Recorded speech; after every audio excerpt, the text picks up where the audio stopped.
Hi friends, ನಮಸ್ತೆ. ಗೌರಿ ಕಲ್ಯಾಣ ಇಂದಿನ ಸಂಚಿಕೆಯಲ್ಲಿ ಏನಾಗುತ್ತೆ ಅಂತ ನೋಡೋಣ ಬನ್ನಿ. ಸೊ ಅದಕ್ಕೂ ಮುಂಚೆ ಏನು ಈ ಚಾನಲ್ ಯಾರು ಸಬ್ಸ್ಕ್ರೈಬ್ ಮಾಡಿದೆ ವಿಡಿಯೋ ನೋಡ್ತಾ ಇದ್ದೀರಾ ದಯವಿಟ್ಟು ಸಬ್ಸ್ಕ್ರೈಬ್ ಮಾಡ್ಕೊಳ್ಳಿ, ಲೈಕ್ ಮಾಡಿ ಅಂಡ್ ಶೇರ್ ಮಾಡಿ.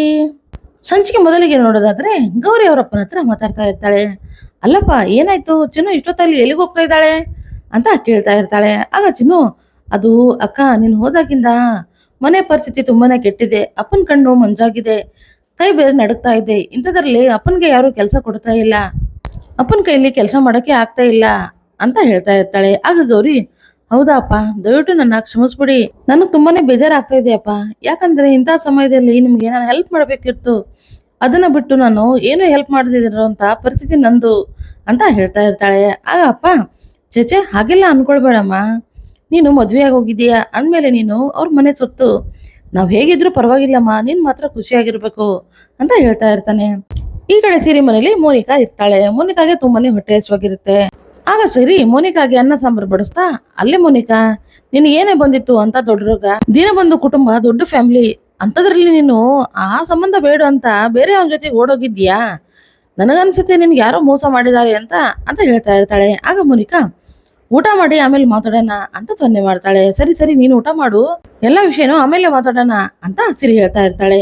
ಇನ್ನೇನು ಮೋನಿಕಾ ಒಂದ್ ಹೊತ್ತು ನಾ ತಿನ್ಬೇಕು ಅನ್ನೋ ಅಷ್ಟರಲ್ಲಿ ಸಿರಿ ಅಮ್ಮ ಬಂದು, ಏ ಸಿರಿ, ಏನೇ ಮಾಡ್ತಾ ಇದೀಯಾ? ಬೀದಿ ರೋಗ ಮಾರಿನ ಮನೆ ಕರ್ಕೊಂತಾರ ಯಾರಾದ್ರೂ? ನಿನ್ಗೇನೇ ಬಂದೈತೆ ದೊಡ್ಡ ರೋಗ? ಸ್ವಲ್ಪನಾದ್ರೂ ಅರ್ಥ ಆಗುತ್ತಾ ನಿನಗೆ ಅಂತ ಸಿರಿನ ಬೈಯೋಕೆ ಸ್ಟಾರ್ಟ್ ಮಾಡ್ತಾಳೆ.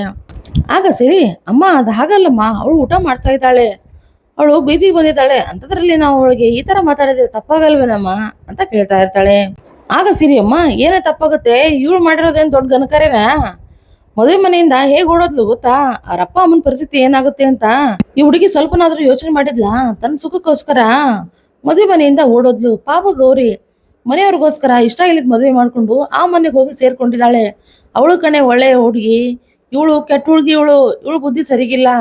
ಇವಳು ಏನಾದ್ರೂ ಸಹವಾಸ ನೀನ್ ಮಾಡಿದ್ರೆ ನಾಳೆ ನೀನು ಪಕ್ಕಾ ಮದುವೆ ಮನೆಯಿಂದ ಓಡೋಗ್ತೀಯ, ಫಸ್ಟ್ ಇವಳನ್ನ ಆಚೆ ಕಳಿಸು ಅಂತ ಹೇಳ್ತಾ ಇರ್ತಾಳೆ. ಆಗ ಮೋನಿಕಂಗೆ ತುಂಬಾನೇ ಬೇಜಾರಾಗ್ತಾ ಇರುತ್ತೆ. ಆಗ ಸಿರಿ, ಅಮ್ಮ ಊಟ ಮಾಡ್ತಾ ಇದ್ದಾಳೆ ಅವಳು, ಇಂಥ ಟೈಮಲ್ಲಿ ಇದೆಲ್ಲ ಬೇಕೇನಮ್ಮ ಅಂತ ಕೇಳ್ತಾ ಇರ್ತಾಳೆ. ಆಗ ಸಿರಿ ಅಮ್ಮ, ಓ ಹೌದಲ್ವಾ, ಪಾಪ ಅವಳು ಊಟ ಮಾಡ್ತಾ ಇದ್ದಾಳೆ.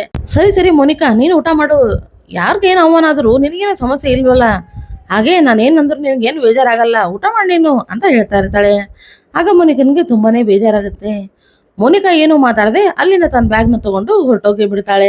ಈ ಕಡೆ ಗೌರಿ ಮನೆಯಲ್ಲಿ ವಿವೇಕ್ಗೆ ತುಂಬಾನೇ ಸೆಕೆ ಆಗ್ತಾ ಇರುತ್ತೆ. ಫ್ಯಾನು ಸಹಿತ ಇರೋದಿಲ್ಲ, ಅದಕ್ಕೋಸ್ಕರ ಅವನು ಪರದಾಡ್ತಾ ಇರ್ತಾನೆ. ಆಗ ಕಾಂತಲಕ್ಷ್ಮಿ ಮತ್ತು ಅಕ್ಕ ವಿವೇಕ್ನ ನೋಡಿ, ಅಯ್ಯೋಯ್ಯೋ, ನಮ್ಮ ಅಳಿಯಂದ್ರು ತುಂಬಾನೇ ಒಳ್ಳೆಯವರು, ಪಾಪ ಅಷ್ಟು ದೊಡ್ಡ ಅರಮನೆಯಲ್ಲಿ ಇದ್ ಬಂದವರು, ಅಂತವ್ರಿಗೆ ನಮ್ಮ ಮನೇಲಿ ಸೆಕೆ ಇರೋದನ್ನ ತಡ್ಕೊಳಕ್ ಆಗ್ತಾ ಇಲ್ಲ, ಏನ್ ಮಾಡೋದೀಗ ಅಂತ ಯೋಚನೆ ಮಾಡ್ತಾ ಇರ್ತಾರೆ. ಆಗ ವಿವೇಕ್, ಏನು ನೋಡಿದ್ರೆ ಅರ್ಥ ಆಗಲ್ವಾ ನಂಗೆ ಸೆಕೆ ಆಗ್ತಾ ಇದೆ ಅಂತ, ಮತ್ತೆ ನೀವು ಸ್ಪೆಷಲ್ ಆಗಿ ಹೇಳ್ಬೇಕಾ ಅಂತ ಹೇಳ್ತಾ ಇರುವಾಗ ಕಾಂತಲಕ್ಷ್ಮಿ ಮತ್ತು ಅಕ್ಕ ಪಂಚೆ ಮತ್ತು ಟಿ ಶರ್ಟ್ ತಂದು, ಅಳಿಂದ್ರೆ ಇದನ್ನ ಹಾಕೊಳ್ಳಿ, ಇದನ್ನ ಹಾಕೊಂಡ್ರೆ ನೀವು ಎಸಿನೂ ಬೇಡ ಗೀಸಿನೂ ಬೇಡ, ಅಷ್ಟು ತಂಪಾಗಿರುತ್ತೆ ಈ ಬಟ್ಟೆ, ಹಾಕೊಳ್ಳಿ ಅಂತ ಹೇಳಿದಾಗ ಆಗ ವಿವೇಕ್, ಏನು ನಾನೇ ಬಟ್ಟೆ ಹಾಕೋಬೇಕಾ? ಖಂಡಿತ ಇಲ್ಲ ಅಂತ ಹೇಳ್ತಾ ಇರ್ತಾನೆ. ಅದೇ ಟೈಮಿಗೆ ಗೌರಿ ಬಂದು, ಅಮ್ಮ ನೀವೆಲ್ಲ ಹೊರಡಿ, ನಾನು ಮನೆಯವ್ರಿಗೆ ಪಂಚೆನ ಉಡಿಸ್ತೀನಿ ಅಂತ ಹೇಳಿ ಆ ಪಂಚೆನ ಇಸ್ಕೋತಾಳೆ. ಆಗ ಗೌರಿ, ರೀ, ಈ ಬಟ್ಟೆನ ಹಾಕೊಳ್ಳಿ, ಅದರಲ್ಲಿ ತುಂಬಾನೇ ಸೆಕೆ ಆಗ್ತದೆ ಅಂತ ಹೇಳ್ತಾ ಇದ್ದೀರಲ್ಲ, ಈ ಬಟ್ಟೆ ಹಾಕೊಳ್ಳಿ, ಇದರಲ್ಲಿ ಗಾಳಿ ಆಡುತ್ತೆ ಅಂತ ಹೇಳ್ತಾಳೆ. ಆಗ ವಿವೇಕ್, ಏನು ನಾನು ಆ ಡರ್ಟಿ ಬಟ್ಟೆನ ನಾನು ಹಾಕೋಬೇಕಾ? ಇಂಪಾಸಿಬಲ್, ನನ್ನೆಲ್ಲ ಜೋಕರ್ ಅನ್ಕೊಂಡಿದೀರ ನೀವು, ನನಗೆ ಈ ತರ ಬಟ್ಟೆ ಎಲ್ಲ ಸೂಟ್ ಆಗಲ್ಲ, ಅಂತದ್ರಲ್ಲಿ ಈ ಬಟ್ಟೆನ ನಾನ್ ಹಾಕೋಬೇಕಾ, ಛೀ ಅಂತ ಅನ್ಕೊಂಡು ಗೌರಿ ಕೈಯಲ್ಲಿರೋ ಬಟ್ಟೆನ ಕೆಳಗಡೆ ಬೀಳಿಸ್ಬಿಡ್ತಾನೆ ವಿವೇಕ್. ಪಾಪ ಗೌರಿಗೆ ತುಂಬಾನೇ ಬೇಜಾರಾಗ್ತಾ ಇರುತ್ತೆ.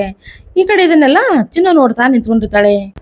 ಈಗೋ ಬಾವ, ನಮ್ಮ ಅಕ್ಕಂಗೆ ಬೇಜಾರ್ ಮಾಡ್ತೀಯಾ? ಈ ಬಟ್ಟೆನ ನೀನು ಹಾಕೊಳ್ಳಂಗಿಲ್ಲ ಅಂತ ಬೇರೆ ಹೇಳ್ತಾ ಇದೀಯಾ? ನೋಡ್ತೀನಿ ಅದೇ ಹಾಕೊಳ್ಳಲ್ಲ ಅಂತ ನಾನು ನೋಡ್ತೀನಿ, ನೀನಾಗೆ ಈ ಬಟ್ಟೆನ ಹಾಕೊಳ್ತಾರ ನಾನ್ ಮಾಡ್ತೀನಿ ಅಂತ ಹೇಳ್ತಾ ಇರ್ತಾಳೆ. ಈ ಕಡೆ ಮೋನಿಕಾ ಬೀದಿಲಿ ಅಲ್ದಾಡ್ತಾ ಇರ್ತಾಳೆ. ಪಾಪ ಊಟನೂ ಇಲ್ದೆ ಯಾವ ಸೂರು ಇಲ್ದೆ ಅವಳು ಪರದಾಡ್ತಾ ಇರ್ತಾಳೆ. ಆಗ ಸಡನ್ಲಿ ಅವಳಿಗೆ ಅನಿಕೇತ್ ನೆನಪಾಗ್ತಾನೆ. ಓ, ಅನಿಕೇತ್ಗೆ ವಾಪಸ್ ನಾನು ಕಾಲ್ ಮಾಡ್ತೀನಿ ಅಂತ ಫೋನ್ನ ಮಾಡ್ತಾಳೆ. ಈ ಕಡೆ ಅನಿಕೇತ್ ಕಾಫಿ ಕುಡಿತಾ ಕೂತಿರ್ತಾನೆ. ಮೋನಿಕಾನ್ ಕಾಲ್ ನೋಡಿ ಇವಳು ಮತ್ತೆ ಶುರು ಆಯ್ತಾ ಇವಳ್ದು ಕತೆ, ಇವಳು ಯಾವಾಗಿದ್ರು ತಿನ್ನೋದೇ ಇವಳಿಗೆ ಕೆಲಸ, ಯಾವಾಗ ಇವಳಿಂದ ಮುಕ್ತಿ ಸಿಗುತ್ತೆ ಅಂತ ನಾನು ಅನ್ಕೋತಾ ಇದ್ದೀನಿ, ಇವಳಿಂದ ನಾನು ಮೋಸ ಹೋದೆ ಅಂತ ಬೈಕೋತಾ ಇರ್ತಾನೆ. ಈ ಕಡೆ ಅನಿಕೇತ್, ಅನಿಕೇತ್, ನೀನ್ ಬಿಟ್ಟು ಹೋದ್ರೆ ನೀನ್ ಸೇಫ್ ಅಂತ ನೀನ್ ಅನ್ಕೊಂಡಿದೀಯಾ? ನೋಡ್ತಾ ಇರು, ನಾನು ದಿನಬಂಧು ಕುಟುಂಬಕ್ಕೆ ಬಂದೇನೆ, ಎಲ್ಲ ನಿಜನೂ ಹೇಳ್ಬಿಡ್ತೀನಿ ಅಂತ ಅನ್ಕೊಂಡು ಅಲ್ಲಿಂದ ದಿನಬಂಧು ಕುಟುಂಬದ ಮನೆ ಕಡೆಗೆ ಹೋಗ್ತಾ ಇರ್ತಾಳೆ. ಈ ಕಡೆ ಚಿನ್ನು ಐಸ್ ಕ್ರೀಮ್ ತಗೊಂಡ್ಬಂದು ವಿವೇಕ್ ಹತ್ರ ಕೊಡ್ತಾ ಇರ್ತಾಳೆ. ಇಗೋ ಇಗೋ ಅಂತ ಹೇಳ್ತಾ ಇರ್ತಾಳೆ. ಆಗ ವಿವೇಕ್, ಏನಿದು ಈಗೋ ಈಗೋ ಅಂತ ಇದೀಯಾ? ಅಲ್ಲ ನಿನ್ನ ಕಣ್ಣಿಗೆ ನಾನು ಹೇಗೆ ಕಾಣಿಸ್ತಾ ಇದ್ದೀನಿ ಅಂತ ಕೇಳ್ತಾನೆ.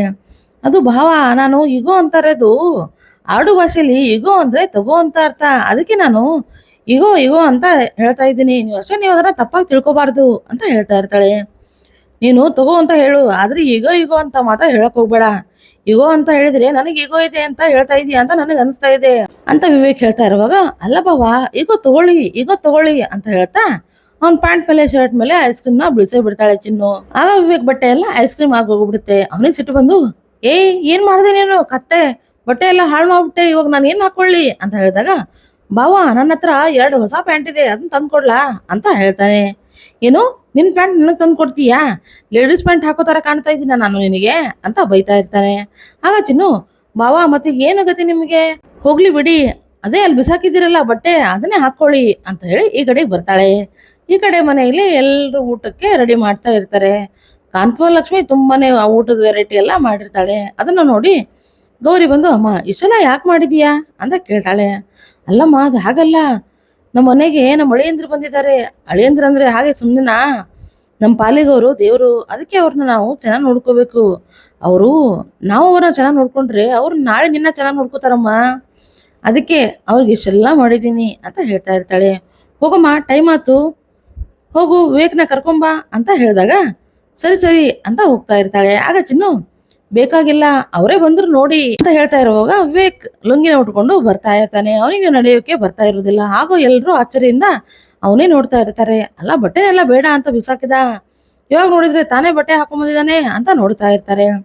ಆಗ ಚಿನ್ನು ಹೋಗಿ ಭಾವ ಬನ್ನಿ ಬನ್ನಿ ಅಂತ ಹೇಳ್ಕೊಂಡು ಬರ್ತಾ ಇರ್ತಾಳೆ. ಇನ್ನೇನು ಬಿದ್ದೇ ಬಿಡ್ಬೇಕು ಅನ್ನೋ ಅಷ್ಟರಲ್ಲಿ ಚಿನ್ನು ಅವನ್ನ ಹಿಡಿದು ನಿಂದಿರ್ತಾಳೆ. ಆಗ ವಿವೇಕ್ ಯಾವ ತರ ನಾನು ಲುಂಗಿನ ಹಾಕೊಂಡೆ ಅಂತ ಕನಸು ಕಾಣ್ತಾ ಇರ್ತಾನೆ.